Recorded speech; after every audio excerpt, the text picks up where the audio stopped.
people that, or the person that makes the deepest impact on teenagers are their parents. It's not even close. It's, 75 to 80% of the kids would say the number one impact in my life are my parents. Now that could be good, that could also be negative, but for the most part, it's very positive. And then you take the remaining 20, 25%, and that's divided up in coaches or other family members, or even youth pastors or workers or directors, whatever. But the number one impact, still to this day in 2025, are moms and dads.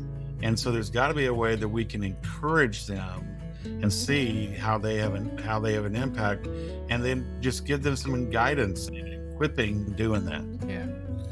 Yeah. So that's a good why. Thank you for sharing that.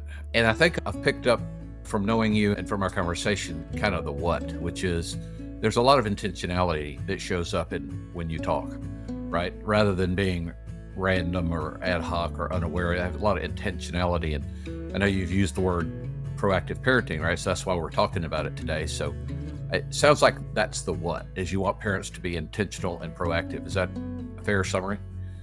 Yeah, because I think to be proactive as a parent, you're still a human being.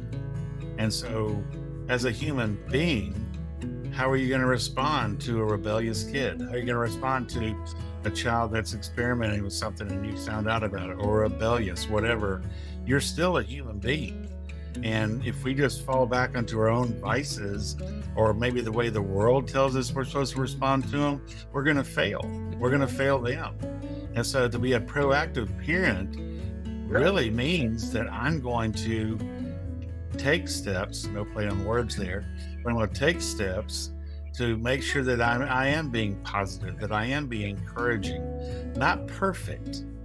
I'm going to be proactive in my own walk with Christ. I'm going to be the chief repenter in front of my children. I'm going to ask for forgiveness when I fail, when I make mistakes. I'm going to share with them my story. And lots of parents are afraid to share their story because, I don't give my kids ideas. Trust me, the kids have their ideas are way past the stuff that you were involved with. But as you share with your story, you become vulnerable in front of them. Is it easy? No, it is not easy.